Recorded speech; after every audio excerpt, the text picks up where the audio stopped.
Hey guys, the Ace, and today I just want to make a quick little video talking about the MLS Season Pass and my overall thoughts about it.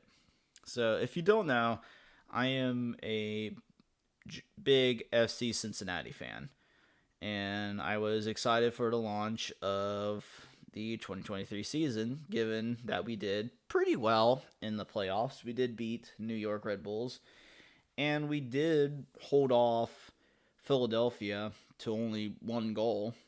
But even then, there was still a lot of hype for the 2023 season.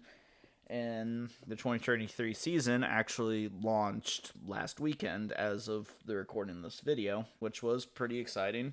Except I have one problem with it. It's the fact that it's on Apple TV and requires you to buy the MLS Season Pass.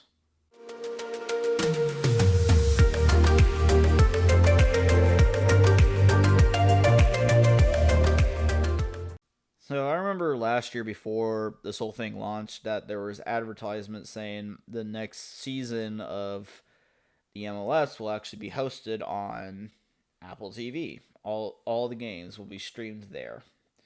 And I thought, oh great, they're just gonna take it all away and put it behind a massive paywall. And well, that actually did end up happening. It's behind a big paywall of about $100, but you could probably not pay $100 for it. So it launched on Apple TV, and I'll admit I bought it. I'm not going to bash something if I've never really experienced it. And so using my family's Apple account, I bought the MLS Season Pass for all of us. And then I sat down and watched some of it, and I must say, I am not really that impressed with it. Keep in mind, I tried to go into it as neutral as possible, but I am ultimately biased here. Now, I will speak positively about the MLS Season Pass for a little bit. It is exactly as advertised.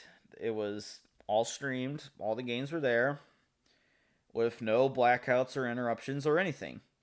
Which is good, because if you have to pay a bunch of money to watch this, I want fucking high quality products. I want a high quality product if I have to drop a bunch of money into it. And to give them that, they delivered. It was high quality. Now, there is one thing I have, and I'm not sure if it's Apple TV or if it's just my television itself. So I'm not really going to hold it against Apple TV unless it is them. But it just seems like the whole lighting of the stream is just really, really bright. When I first watched it, I was like, holy shit, I am blind, because that's how bright the colors were. It did tone down a little bit as I watched. It did help tune down a little bit of the color, so it wasn't as bright, but the initial impact was like I just got flashbanged. Driving around the floor, completely blind, my ears are ringing and all that. Yeah, it was just really, really bright. Another benefit is, I guess, the highlights and the extras, if you care about those. I personally don't care about those. But there is something interesting about the highlights. There was an article I read about World Soccer Talk that brings up some valid concerns and some more minor nitpick shit. But if you look right here, Inter Miami completely misspelled forward. First off, I don't give a shit about this, but first off, if you're going to make a video like this, at least get your fucking position spelled correctly. And if you are wondering, why do you care about this? That's such nitpick. No, that is not a nitpick. When it's big bright letters, like big bold font saying forward, not forward, that is inexcusable. You can't have a spelling error that big and bright. It's a bit more excusable if it was a little text blurb on the side of the screen that barely anyone could read. Okay, fine. I wouldn't care about that.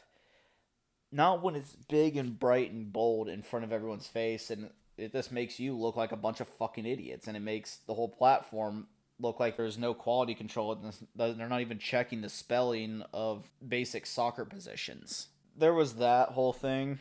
And also in this article, it also talks about a couple issues that I think actually have been solved. So to give them credit, because originally it was released without any Spanish language options, but apparently from what I heard is they're actually fixing this problem to actually get audio in Spanish and in French for the Quebec audience that has their Montreal team, which I think is really, really good. Because if you have it in more languages available, then you can have a wider audience want to watch it and it can attract more customers, becoming appealing towards a larger demographic. That is overall, I think, pretty good. Now, I did speak some of the good about it. Now, what is my biggest gripe and why am I not really impressed with this? Well, it's still this one true remaining fact. I have to pay $80 to $100 to watch something I got for absolutely free last year. In the area, I can just turn on the television, tune it to the local station for FC Cincinnati, that was Star 64, and just watch the game. It was great. There were decent commentators. The feed was almost perfect. We had a really, really good one. Now, I get not all of the more localized broadcasts were really good, because I heard that New York was having a harder time with their stuff, which, yeah, that does suck, but other ones were really, really good. And I guess you could give a point to Apple having it much more on a centralized server. You're going to get consistent quality instead of an inconsistent experience depending on what you're watching, which is totally fair, and that is a valid point. But the fact still remains that you have to pay a bunch of money for something you got for free a year ago. That, to me, this is a giant slap in the face. And I know another argument is, oh, but you get every game that you want to watch. Yeah, that is good if you like more than one team. Me, I really don't like any other teams. Like, I can't even name another team in the MLS that I even like. Like, the other ones, I just don't care for. Except for the Columbus Crew, the New York Red Bulls, and LAFC. All three of those teams I pretty much absolutely hate. But if you like another team, yeah, this is a really good deal. And to get it at face value, yes, it is a great deal. $100 for all the games for the entire season plus postseason. That's a bargain. But you used to get them for free on television, except for the postseason you always got for free on television. You just have to tune into your local station, or FS1 also hosted. So sure, take that for what you will. But I will admit, it is a good deal to have them all in one spot and for all one price. But the point is still, I really just don't like that. So yeah, that's kind of my whole thoughts on the entire Apple TV thing. There is a lot to admire, but there is a lot that I hate about it too, and it's mostly the fact that you have to pay to see stuff that you got for free not even a year ago. Okay, so I'm adding a little segment right now after reading some more articles of points that were good and bad about this. There is one thing that I have noticed that I have not seen, and that is any type of viewership numbers for the opening weekend of this. Now, it is revealed that they are going to keep those numbers private, and there's a lot of speculation of why, and is that they believe that these numbers are not very good, and they don't want to reveal that to anybody. I guarantee you, if they had like record-breaking numbers that a lot of people flocked to this and they wanted this, that you would see, hey, we had record-breaking viewership.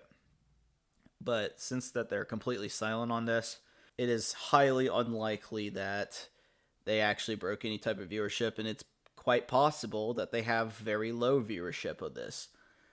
So take that for what you will, but could be quite possible that the ratings of this were not very good and could only make MLS actually regret doing this. Also, I just heard about their MLS playoff structure, and what in the hell are they doing? Are they trying to make the sport like hockey or something? So they want to have a best of three match. It just drags everything out, and you're gonna let like 9 teams in. One article I read, it was just another thing of, well, you're now having a basically fight for mediocrity because, hey, if you're mediocre, you can still get in the playoffs and have some good luck and get pretty far off in it. I don't know if they're just trying to squeeze more money out of this, but it's just a stupid system. Whatever happened to the idea of best of one, they play each other, and the strongest team wins in the end, instead of, oh, you have to play a fucking endurance run. I don't like that, like, at all. I have very mixed feelings on this. I kind of hope it does well, but also at the same time, I wish it kind of fails too, because the MLS are seemingly just completely out of touch of what their fan base actually wants, and this entire merger deal is just slamming all their eggs into one basket, and I'm kind of subtly hoping that they fail. But at the same time, I don't want FCC to go away anytime soon because I really love them. Anyways, guys, that'll about do it for this one. If you liked it, please leave a like, and I'll see you in the next one. See ya.